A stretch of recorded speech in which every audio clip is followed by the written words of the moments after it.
Grazie.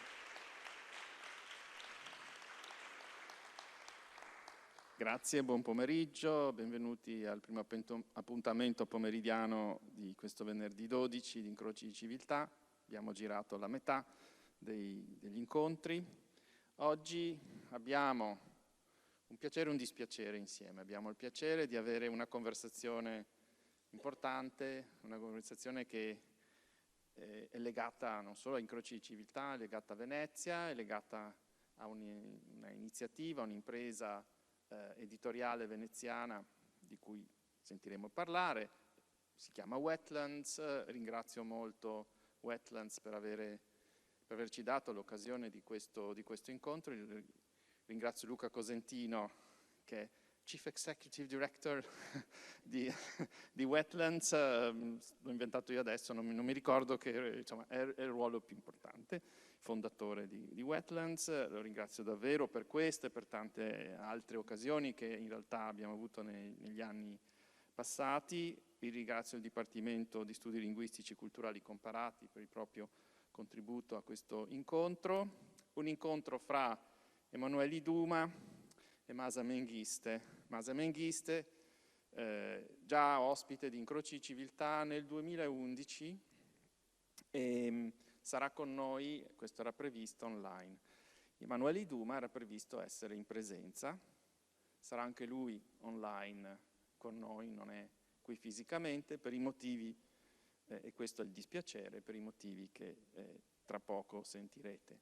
Saranno in conversazione con Lucio De Capitani, collega amico dell'Università Ca' Foscari, anglista anche lui, è environmentalista, si può dire così, qui a Ca' Foscari. E sono certo che anche se diciamo, l'evento tra virgolette funestato, queste non sono cose certamente funeste nel senso stretto del termine, ma insomma leggermente funestato da questo impedimento che diciamo, ci è caduto sulla testa, sarà un incontro importante, vivace e forte. Quindi invito sul palcoscenico Lucio De Capitani. Prego Lucio, che condurrà il tutto.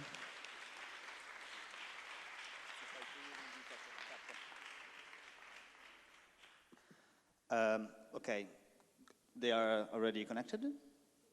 Okay, I can. Okay, before we start, we actually, since Emmanuel couldn't be here because he didn't get a visa, and this situation is very, very strange and very, very sad.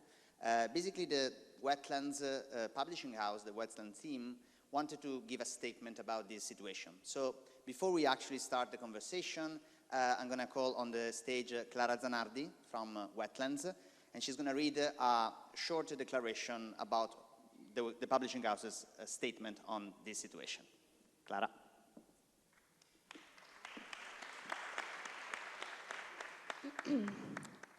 Come potete vedere, Emanuele Iduma, autore del libro La forma della luce, oggi non è qui con noi per problemi legati all'emissione del suo visto Schengen.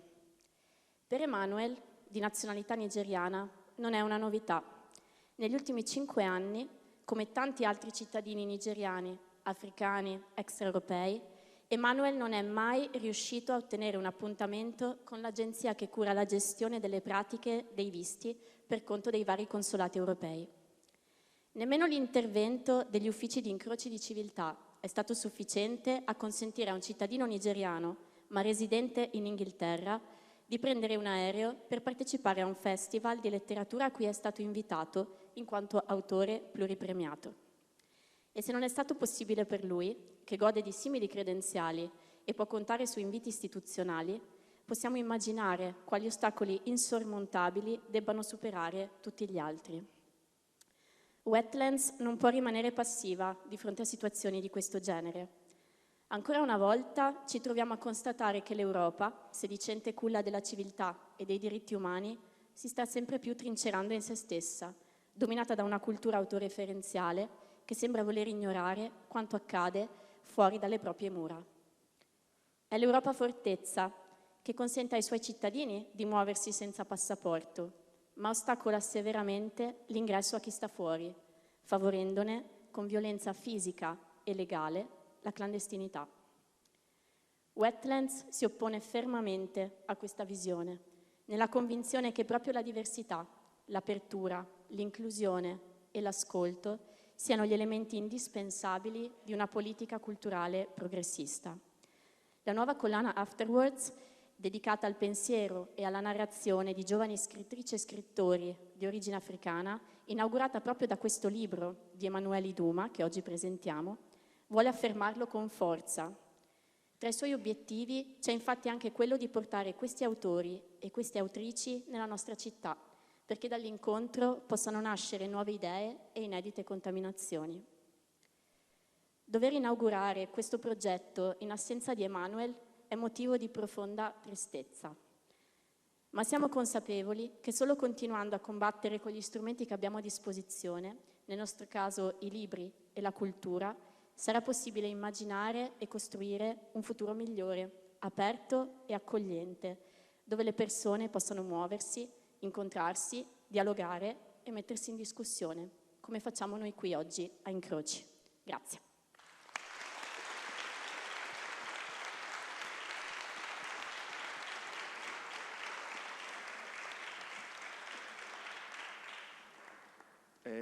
E personalmente, lo dico proprio personalmente, se poi mi vedrà, spero, I'm very close to Iduma. Thank you.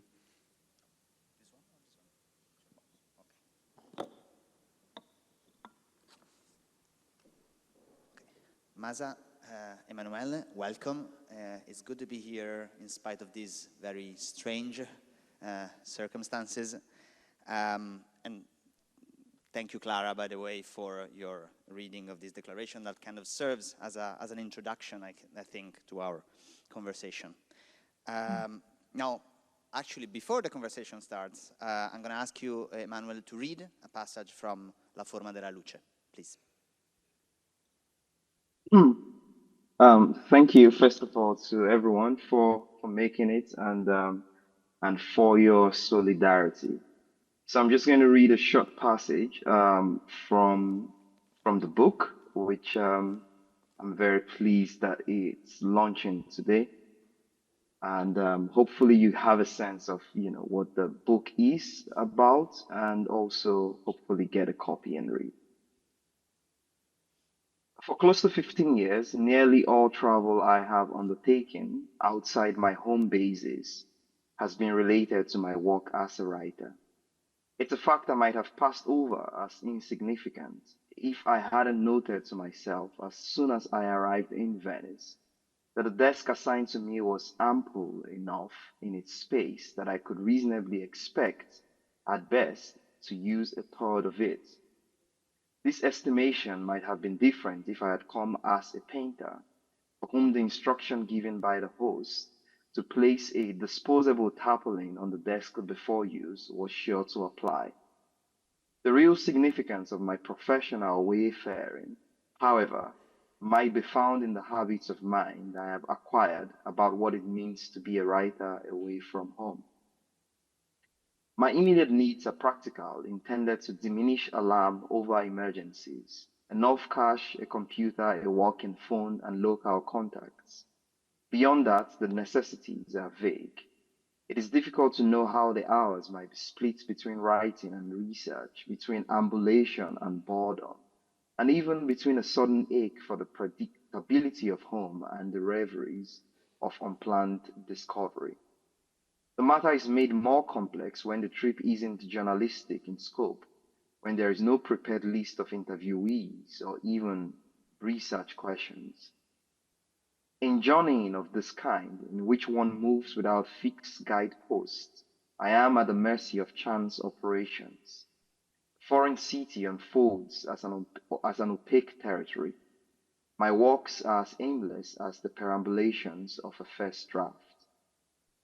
And hence the image I conjured of Venice as I prepared to visit had little to do with the city itself. I approached the trip with the same mind as a visit to a neighborhood library, a space open to all and owned by none. A desk that was once free for my use could be inhabited the next time. I took a handful of photographs of the desk I worked on in Venice, but none of the rest of the apartment. There's an immediate reason why this is so. I spent more time in the bedroom, which was designed to serve as a work area, than in the living room and kitchenette. But the bedroom got the least amount of light, as is clear from the photograph, and not getting an underexposed image required some skill. While its windows, similar in size to those in the other room, opened to walls and passages, I looked down from the living room into a courtyard. Yet I persisted in taking photographs of the desk and the paraphernalia of my daily labors, including one blurry image showing only my computer screen and its keyboard. I know my reasons for repeatedly snapping those desk pictures had little to do with figuring out the correct settings for a film camera, even if I could tell by the duration of exposure whether I had gotten a clear picture. For at least 2 years before then, I had taken pictures of the desk I worked on using my digital camera, whether I was home in Lagos or Norwich. The compulsion, as I understood it, was to make documents of my writing process, to create pictures that attested to an ongoing wrestle with words. Those words sometimes were critical texts in response to photographs and therefore secondary to them. With those desk images, I seemed to invert the hierarchy, to show pictures in service of words, in service to words. Photographs can serve words because of their inherent ambiguity. There is often a gap in understanding between when the picture is taken and when it is looked at. And this gap is widened where there is no ready information about what is going on in the photograph. Words, as a result, attempt to bridge that gap to give some sense to the picture. The meaning can be illustrative or evocative. In the former, the words simply describe what is observable, using details from what is known about where the photograph was taken, on what occasion and circumstance, etc. When the words are evocative, those observable details in the picture are of little to no consequence. The photograph is taken as evidence of an imagined mood, usually one made up by the writer. In my case, there is an exception because the pictures can serve my words in either way. I can offer them illustratively since I know where and when they were taken, but I can consider them as indicators of a larger philosophy, just as still lifes show the spread of lemon and oysters, just as still lifes show that the spread of lemon and oysters is no less expressive than the glow of golden sun.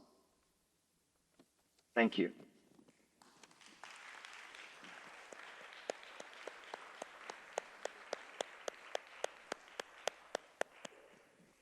Thank you, thank you. So, as it's already clear from this passage from the book, this book is many things. It is an essay on photography, it is an essay on the art of writing, in a sense.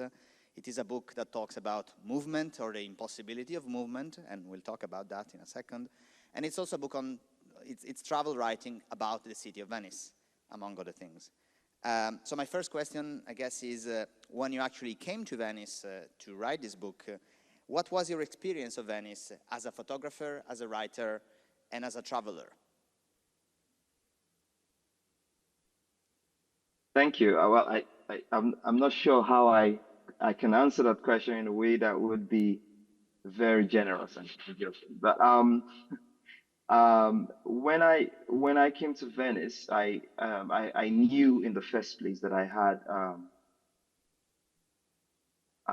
had a very short amount of time to walk.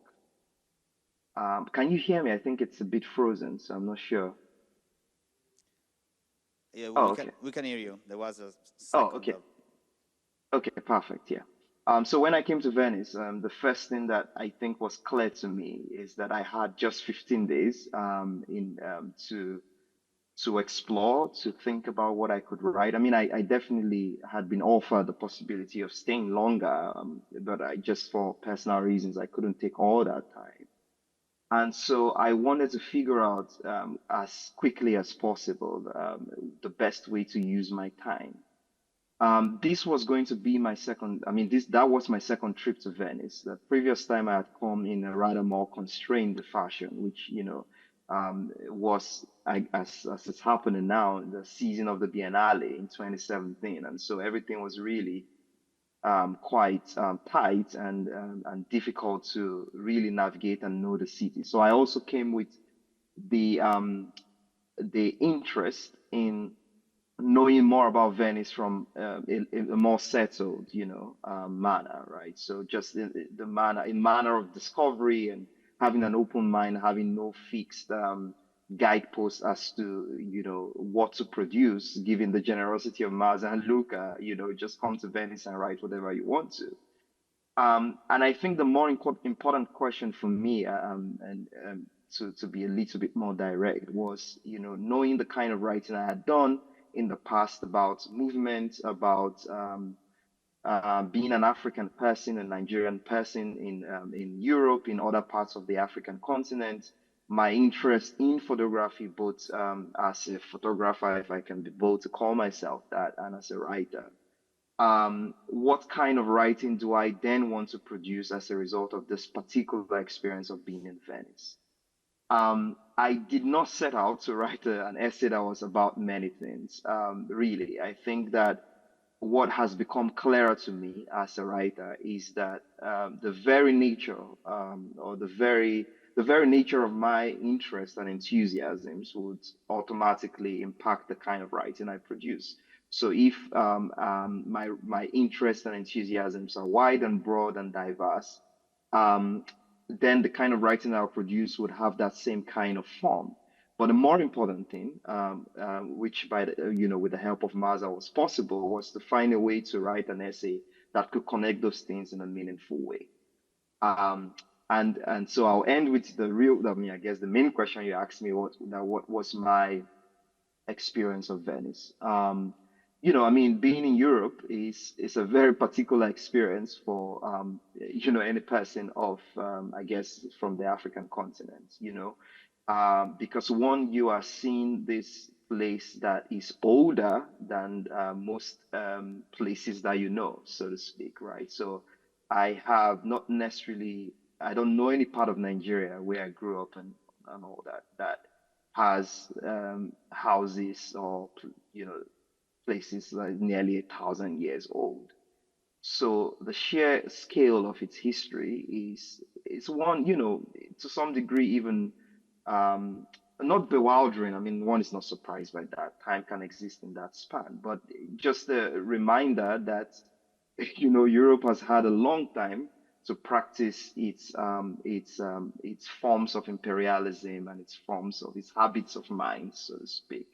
And that was what was very clear to me in Venice this time around, that we are talking about a civilization that's had time to practice both its illusions, its delusions, but also its convictions, so to speak. I'm going to stop there for now. Thank you. Since we are talking about African writers in Venice, my next question is from Maza. And Maza, of course, you have been already to Incroci a few years ago to talk about your books, and we're also going to talk about your book today. But of course, you're also here as a collaborator of Wetlands, and in particular as co-creator of this new series, Afterwards. Okay, sorry. This monitor is not working, so I'm going to look this way. So you're here as a creator of this new series in the Wetlands Publishing House, Afterwards, and of course, and Emmanuel's book is the first one of this new series. Can you tell us a little bit more about this new series and what is the idea behind this project? Yes, and thank you. And Emmanuel, I'm so sorry that you are not there on stage, and it's wonderful to in some way participate again in Incroci. I will say that Afterwards began as a dream. It was I was very inspired by the African writers that I was encountering over the course of my own writing career. And that inspiration, which was quite real and quite visceral, I realized that not only did I want to read these writers, but I wondered if there was a way that I could collaborate with them to help them develop writing that they would like to do outside of their own standard projects, whether that's a book of essays or a novel. Is there a way that I could help open up new expressions or new ideas for them that may not be possible in the books that they are working on? So quite by chance, I happened to be in Venice at some point, and I had coffee with someone that I think everyone, almost everyone in the audience knows, Shaul Bassi, a very good friend of mine. And I mentioned to him, you know, I think Venice would be the perfect place as a crossroads for all of these different cultures over the historically. And I love Venice. It's one of my favorite cities. And he said, you must meet my friend Luca, because he's been saying the same thing.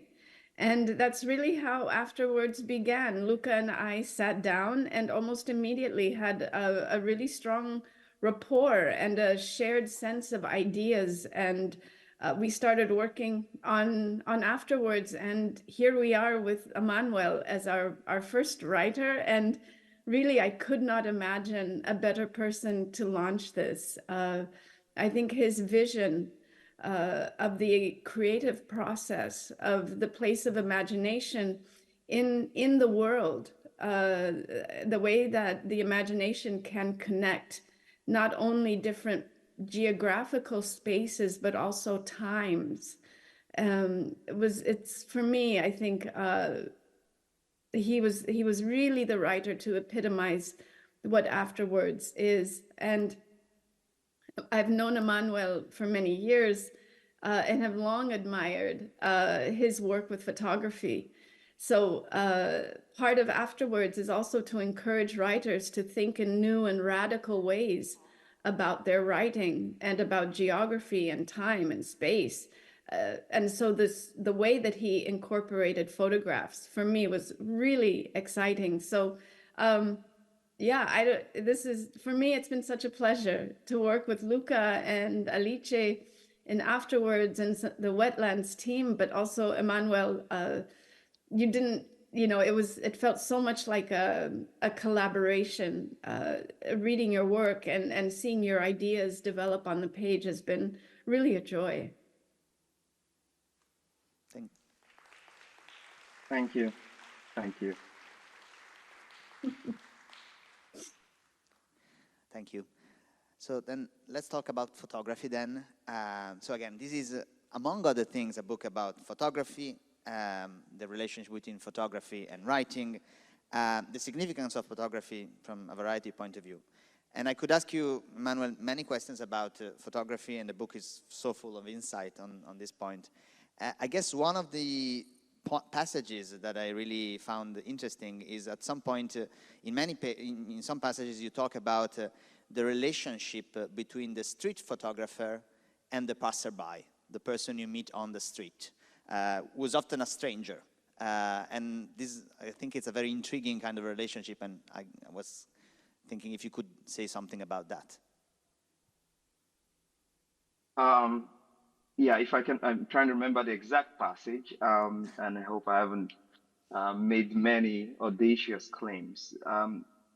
But I think that the larger idea, one of the larger ideas developing that I feel like I'm developing through my work is notions of estrangement and belonging. Perhaps too much on the nose was A Stranger's Pose, which was really the book that I started thinking through. These kinds of concepts and ways of really being in the world.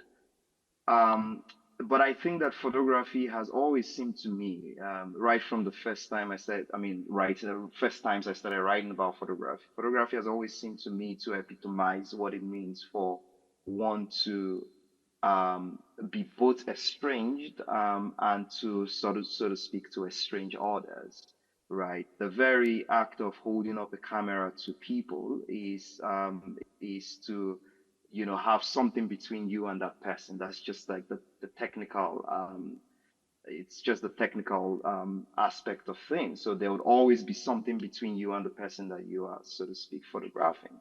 And then on the street, there's a different layer, which is that people whose identities are unknown, people in many cases whose destinations are also unclear, collide at the moment where a photograph is taken.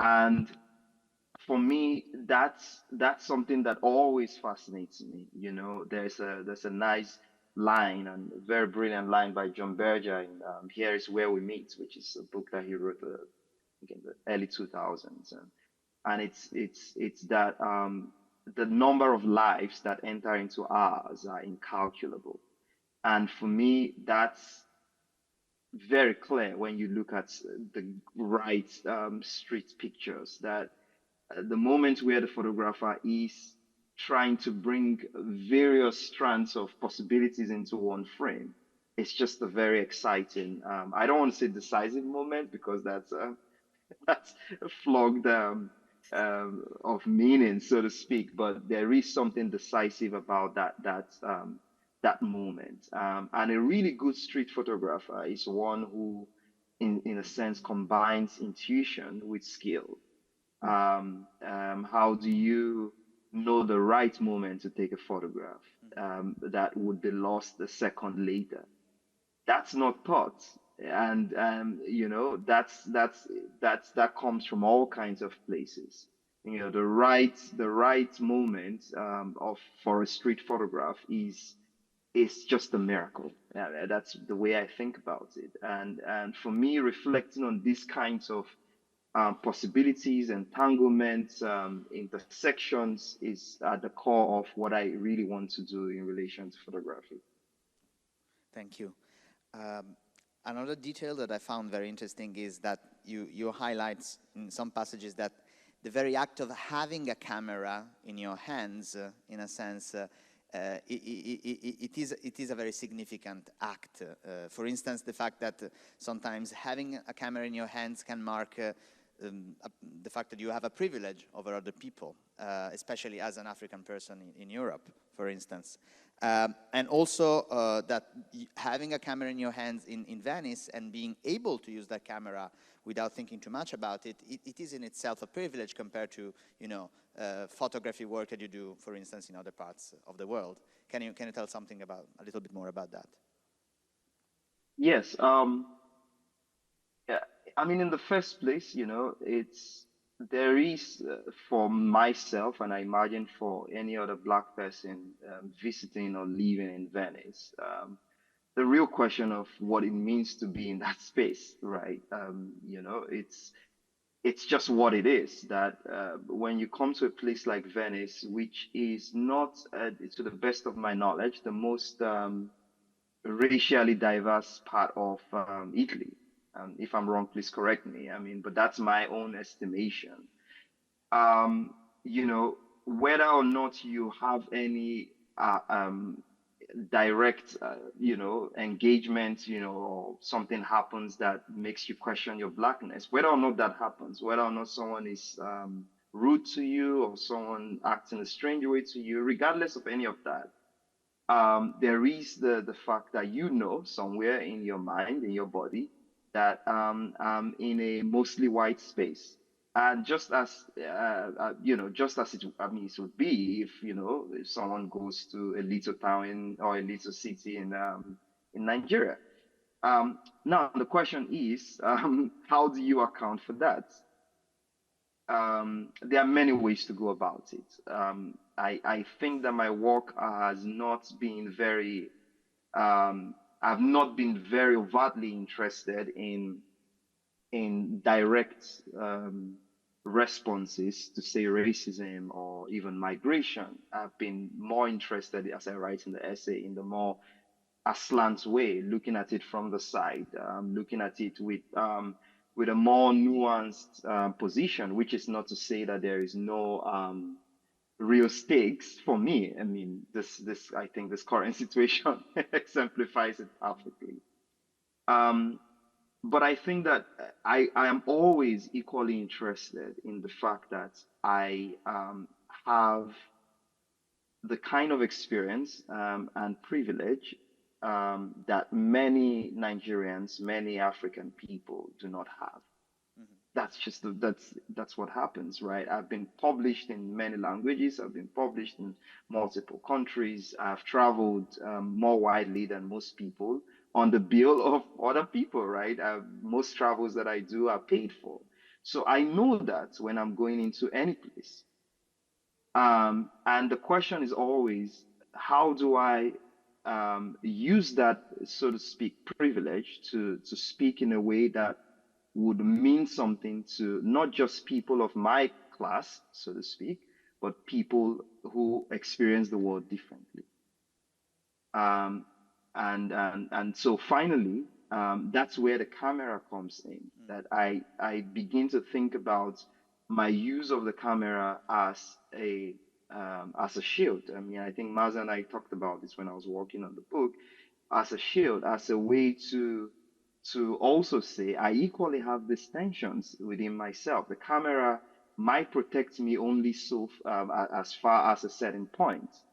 When I bring back the pictures, when I start thinking about the pictures I've taken, thinking about my walks in Venice, I don't have the camera as a shield anymore. It's only in that moment of walking around Venice that I'm carrying a camera that it means that, oh, I'm protected from this, so to speak. But not in all cases, especially when I'm now thinking about the experiences that I had. I don't know if that answers your question, but I don't want to take too much of the time. Yeah. Thank you. I think it does. Yeah. Next question is for Maza, because of course I'm thinking of your novel, The Shadow King, and of course in that novel, photography is immensely important. One of the novel is set in 1935 during the Italian invasion of Ethiopia, and one of the characters is a soldier, an Italian soldier, and a photographer. So in that novel, photography is immensely important. So so perhaps this is not a coincidence, I guess. So I wanted to ask you, what is your, let's say, relationship with photography, also in the context of that novel? I've been interested in the kinds of stories that photographs can tell us, especially historical photographs, but also very, very fascinated by what photographs might leave out or manipulate, or the ways that they can reconstruct a narrative, and in some ways, by doing that, reconstruct memory and how we might conceive of history. I wanted to consider in my novel these photographs taken by Italian soldiers during their time in Ethiopia. Some of it, I also was looking at photographs made in Libya by Italian soldiers. And I wasn't interested necessarily in the photographs of photojournalists, but really those quotidian photographs that soldiers made of their everyday life. And I wondered what that could show me about this, Mussolini's invasion of Ethiopia. What could it tell me about this enterprise of war, but also what could it tell me about those soldiers, and what might it reveal along the way of the East Africans that were put in front of the camera? And I wanted to explore this in my novel, The Shadow King, make these photographs part of the narrative of the story, use the stories that the photographs told to also tell my story. And I had to make a decision very early in the book about whether I would show the photographs themselves in the book. If I was writing about an invasion and I had a photograph of an Italian soldier and it looked like it was mid-invasion, I could put that photograph in the book. But if I put that photograph in the book, was I imposing onto my own narrative that soldier's narrative? How could I move around it, still reveal it, but move around it and in a sense fight against it. And so I decided to not use any photographs to describe scenes.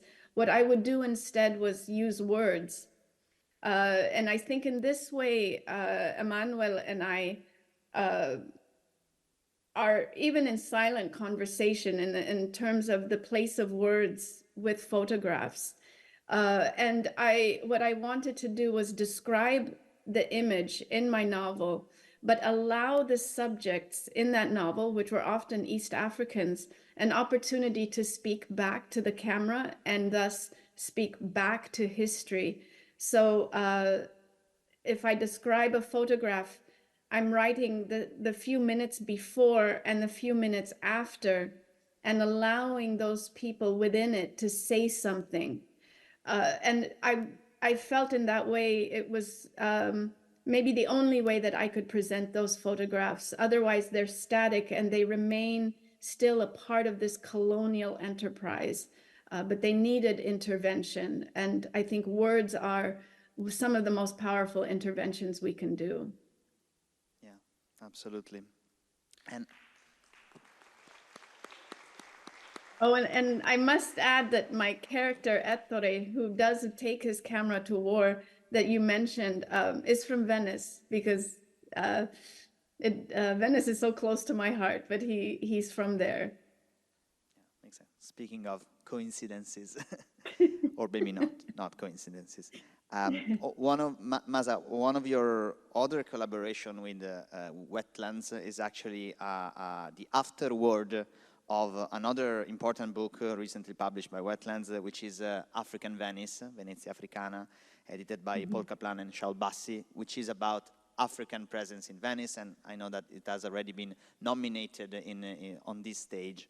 And I think in the afterwards there is something that kind of echoes with what Emmanuel was saying before, which is you said that you have been thinking about the meaning of your presence in Venice, and also you talk about the experience of locking eyes with African migrants and refugees in Venice, and this has been, part of your reflection. Can you tell us something about that and about these kind of experiences? I think Emmanuel is absolutely right. When you come into places as an African, and I also think as someone from North Africa, not just sub-Saharan Africa, but those of us that are visibly from somewhere else, and we are not white, you feel it.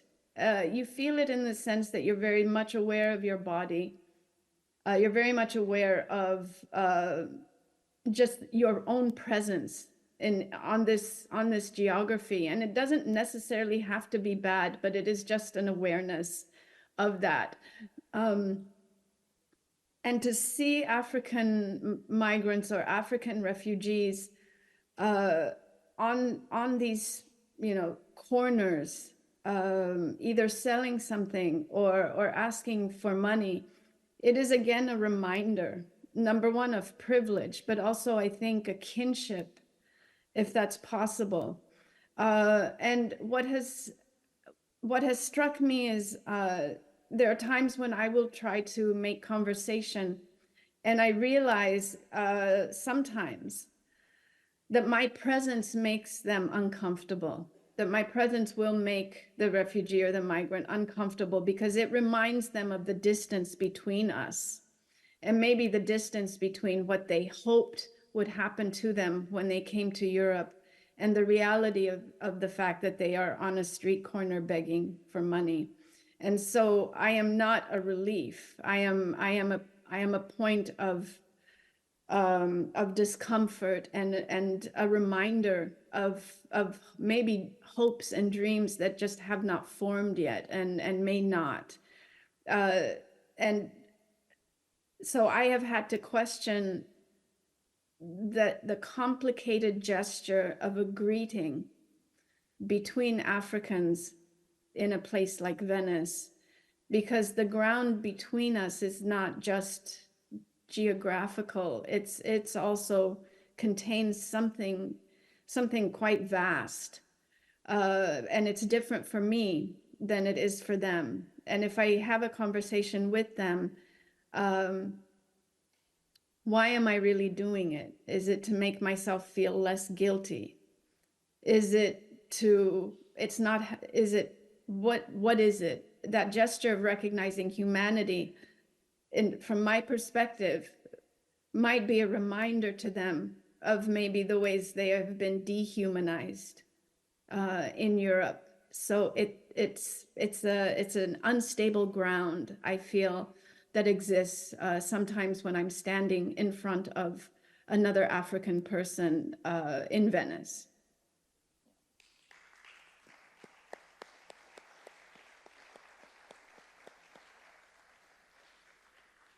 Thank you.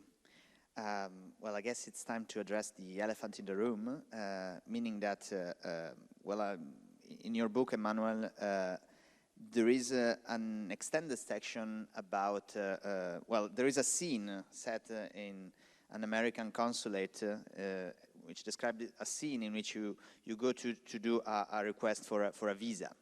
And you talk at length about other people who are trying to get a visa, and the tragic stories and the desperation connected to the let's say this kind of process, which is quite relevant to the situation we are right now. So I guess would you like to comment on that particular passage, and perhaps on the importance of visa for an African travel writer, I guess? Mm-hmm. That's a great question. What's the importance of a visa in human civilization? How did we end up requiring people to need visas? I think that in the first place, I should say that I generally have been I've had a good time with, visas and all that, I just so that it forms part of the conversation, right? That it has not been for me. I wouldn't count myself as one of those who has had an unpleasant experience with applying for any sort of immigration status. I'm Nigerian by birth, which means I have a Nigerian citizen, and that has been the basis of my interaction with the world in the official or bureaucratic sense. And I think from early on, because my family moved quite a bit within Nigeria, I was very attuned to just like the formalities of moving from place to place. And when I began to travel, the visa application process became one of those formalities, and it was just an added thing to think about if you want to move from place to place. The only difference, of course, is that with increased good fortune and all of that, it means that you have to be in more places than you ordinarily would have been if I, was working a 9 to 5 in Lagos or even in London or wherever, and just I'm home most of the time or in this, one place. But over the last, actually 10, 12 years, I've had to apply for a lot of visas, which, initially, say when I was coming to the US for my graduate program, it was just great to apply for a visa and get it, right? You were like, oh, wow, this, I have an American visa, I'm going to America, all of that. And then as the years, came and, there were more applications, you want to go to Switzerland and they say, oh, you have to pay 30,000 euros as some kind of caution fee. And I was like, where would I find my hosts are definitely not going to pay 30,000 euros as some kind of caution fee, right? So then you quickly begin to realize that regardless of why you're going to those countries, which in the most case was of benefit to those countries, by the way, your passport was what was the most important document in that interaction. And I think it's equally important to say that for many of these instances, and this is my own extensive study on the subject, it has nothing to do with the individual as an entity, as a person, right? I'm sure that the Italian consulate or other consulates care little about me as a person. It's about a system that recognizes, that has certain codes, and only recognizes certain kinds of, let's say, formalities. So a Nigerian passport becomes subject to higher scrutiny than another passport, right? So this is the same country where, this is the same system that if someone had half, the, let's say, money, for want of a better expression, or even half of the same exposure as I did, and just had an American passport, the conversation is different, right? You don't even need to apply for a visa, right? So it has nothing to do with, me as a person, but what it means to have a certain kind of recognition in the world. And so finally, I mean, I could go on and on about this, but I think when I was working on the book, I had many things in fact, I was very, as Maza would remember, and Luca perhaps, I was very reluctant to write anything that had a political edge to it. It was just not because I didn't care so much, but I just felt, I'm not going to come to Venice and then write about being black in Venice. That wasn't immediately what was interesting to me. But of course, for whom does that kind of freedom, so to speak, serve? It certainly does not serve people who have difficulties moving around in the world. And if I have the opportunity to reflect on movement and the fact that I can move in the world, then I think it's also equally, valid for me to reflect on the restrictions to the kind of movement, to movement as well. So that whole sequence in thinking about starting initially actually with my assessment of this guy I met in the airport who says to me, "Oh, I've never been to Amsterdam," and I said, "Are you kidding me? It's like a 25-minute flight, and you walk in the airport. How is it possible that you've never been to Amsterdam?" Right? And then I had to then realize that, of course, the fact that someone is white doesn't mean that they have the means to travel. And the fact that I'm black means that I have to, or Nigerian, that means that I have to apply for a visa to travel. And so it's almost like the privileges, as I say, have been shuffled, right? Which led me to then begin to think about my experience with the American visa system, which I've been extraordinarily fortunate. I've gotten even, work visas and all that. There's never been any time when I applied for an American visa that I was denied. So I think that finally, as I've gotten older and gotten more, let's say, more privileged, so to speak, visas have become increasingly, strange. Just the system has become increasingly strange. And I think that everyone who can travel to, especially parts of the world that don't require you to travel with visas, should understand that it's not the same for everyone, and not make assumptions based on that privilege. And I say that even for myself. Yeah.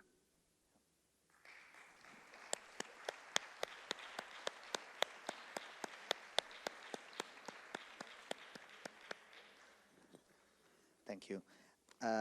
You mentioned that you didn't want to write exclusively about being black in Venice, and I also think that one thing that's very interesting about the book, that even people that would maybe already have an idea about Venice and would want your opinion about that, their opinion of Venice, meaning the stereotypical representation of Venice, won't find that Venice in your book. And all of this is to say, there is a final sequence in the book in which you talk about not making pictures of water. And I think that's a very interesting passage. Would you like to comment on that? Yeah, yeah, yeah. I mean, I'm laughing because I know exactly, I mean, how I got to that point in the writing and the thinking was really that Luca had invited me for this very, I guess a typical Venice experience, which was to be on water. Um, and since I had never been on, I mean, no, I mean, I've been on water, but I've never, I didn't grow up close to water in that sense. I can't swim. And he at some point asked me, "Can you swim?" And I said, "I can't swim." And he's like, "I'm not sure we should then go on this. You might, it's fine, but if you can't swim, we shouldn't do this." So I'm grateful to him for his magnanimity in that occasion because I was too polite to say I'm not going on that boat ride. But I think that why I ended with that passage, well, of course, it was to, in one sense, of course, hint at just how wonderful my experience of Venice was in when because Luca and I spent time together. And that is always important to me as a writer, that you hint at something that is truly and universally human in any kind of place. And every place gives that to a stranger, really. There are very few places that a stranger would go and not find some kind of human warmth and welcome to some degree, of course. And I wanted to hint at that because of the time that I spent with Luca.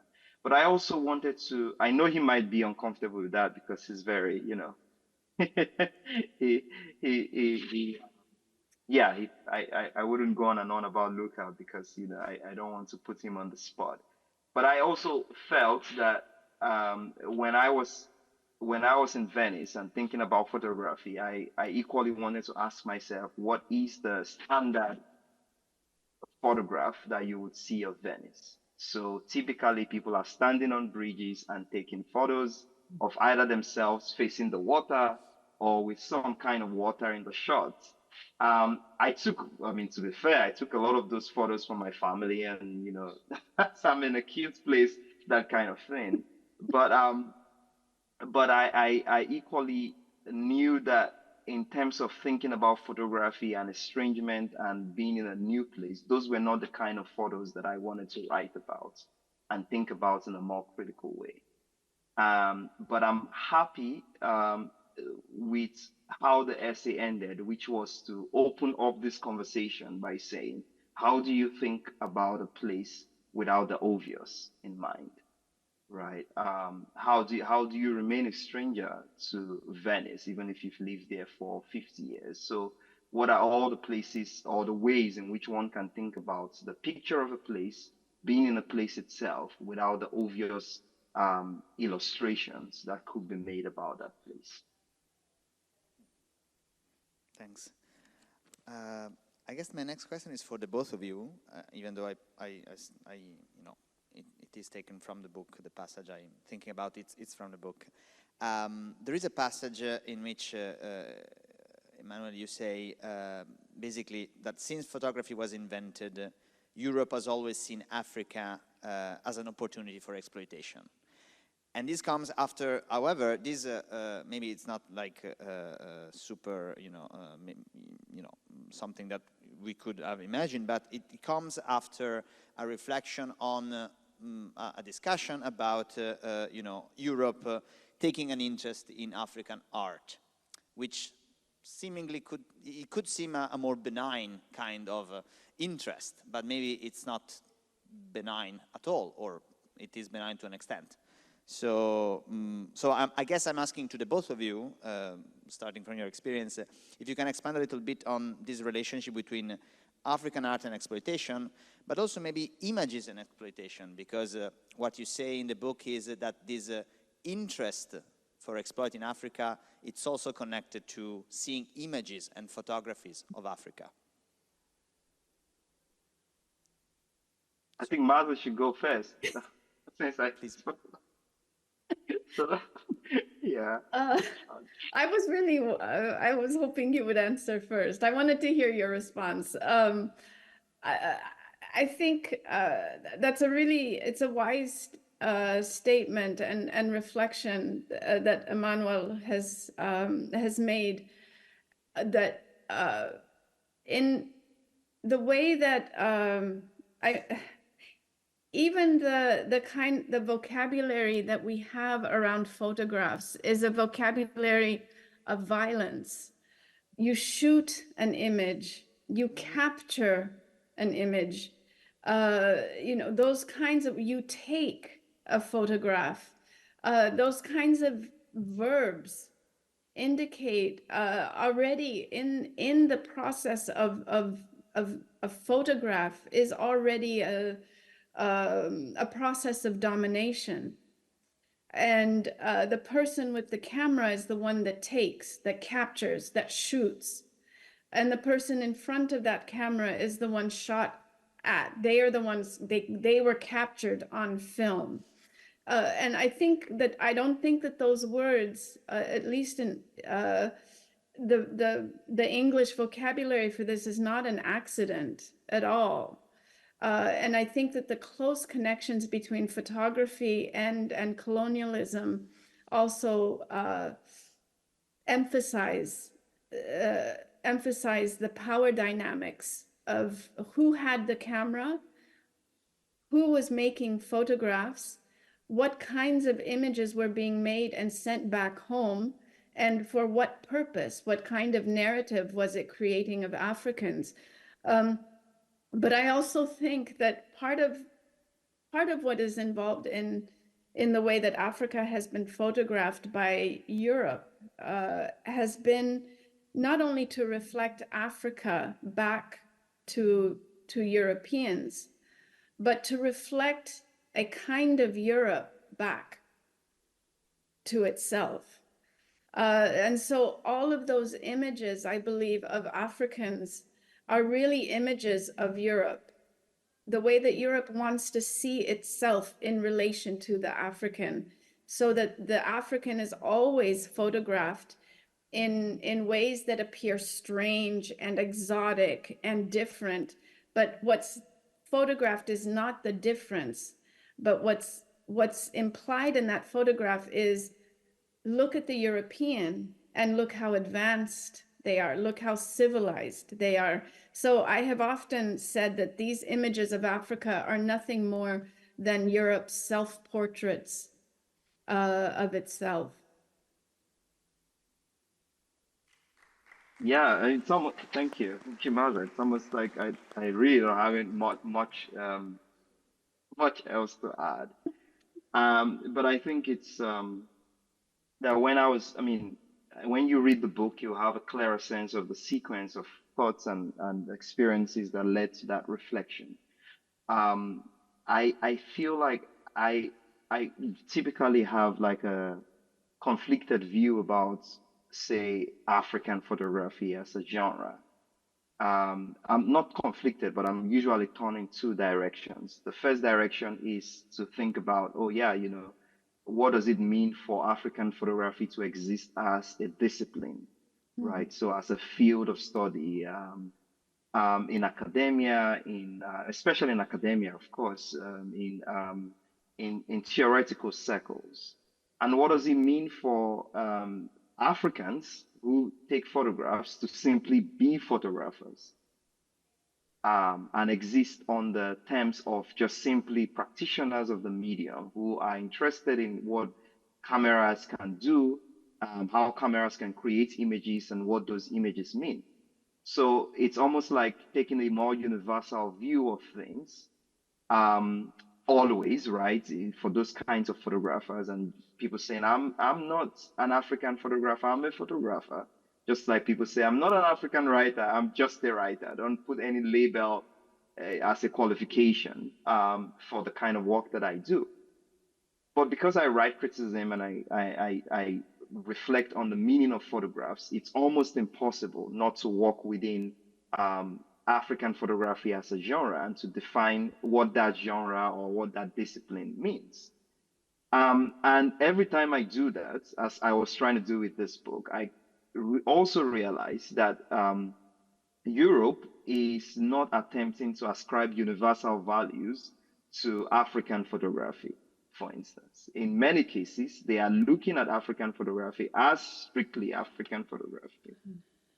Or let's say even the West, that if you were to sample, and this is an exercise everyone should probably undertake, if you were to take 10 books that survey photography as a medium and count how many photographs of the African continent are in it, you'll be shocked to discover that many Western books on photography don't think that African photographs constitutes important parts of the medium, right? When they are discussing the medium as a medium and not simply talking about the social issues in Africa.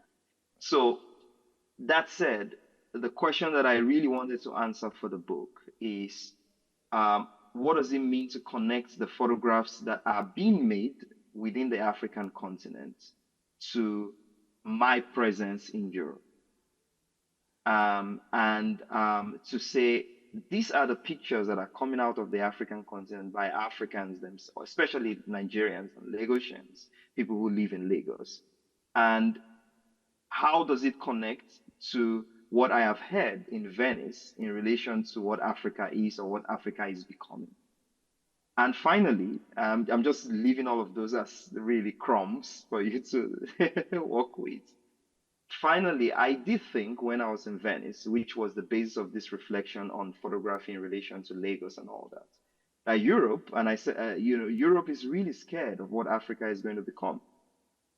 That was clear to me, and I say that without any hesitation, because from what I was hearing from people and generally the kind of things you read from Western media is that suddenly most of the Western world realized that the future, undeniably, it's outside of its shores.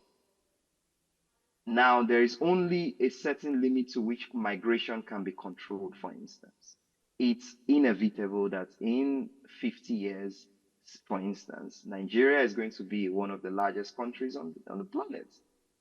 Whether Nigerians move out in droves or not, it's just clear. And I do think that in order to understand what those demographic shifts are, it's equally important to look at the pictures that African photographers are making of the continent. That's what I'll say in conclusion. Yeah. Right. Thank you.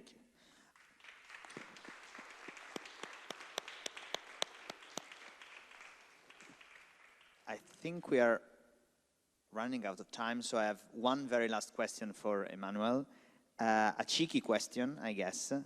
So in the book, you also talk about the process of writing a novel while you were in Venice. So I was wondering if you could tell us something about this novel you're working on, if you want, if you can. Yeah, I know Maza wants to hear the answer to that question.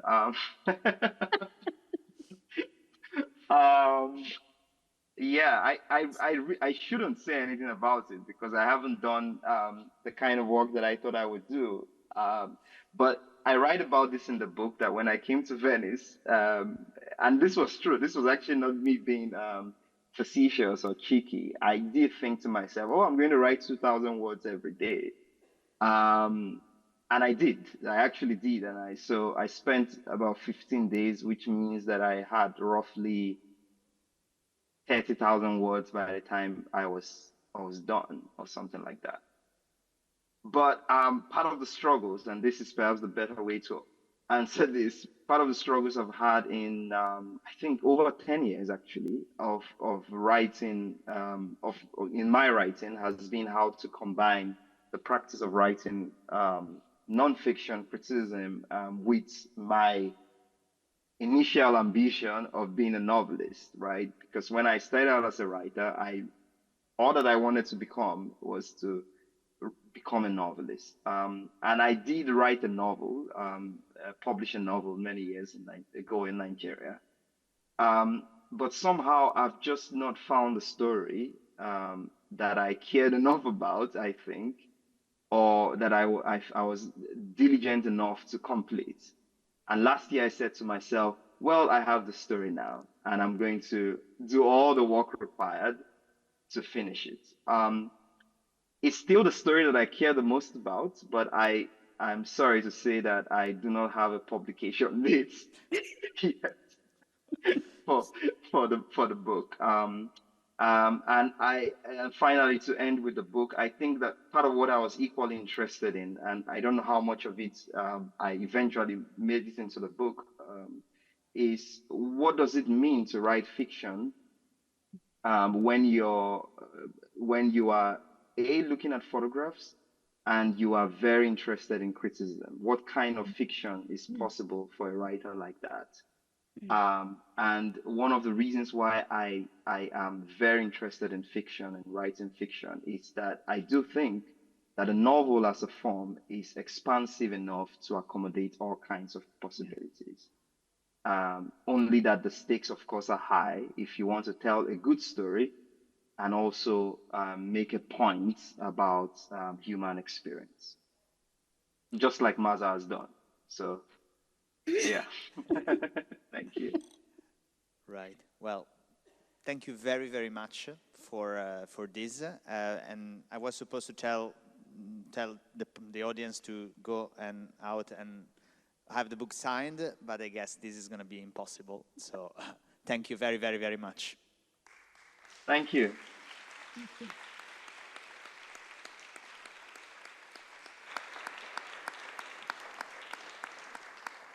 If I may add something, if you allow me, Maza and Manuel, it was a very touching conversation.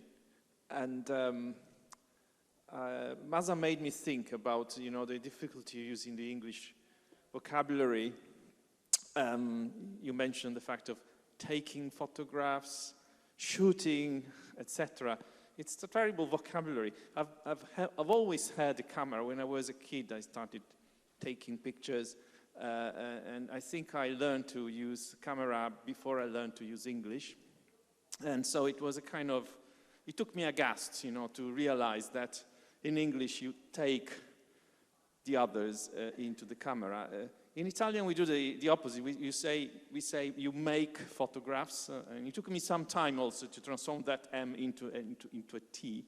But since I remember that me and you went around Venice at some point, photographing, making photos, I wish one day, soon, as soon as possible, we do that again.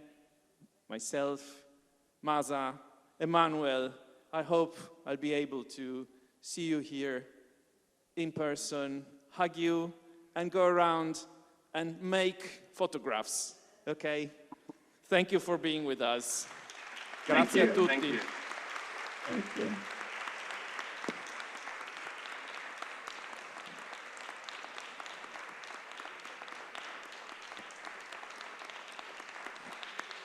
Grazie.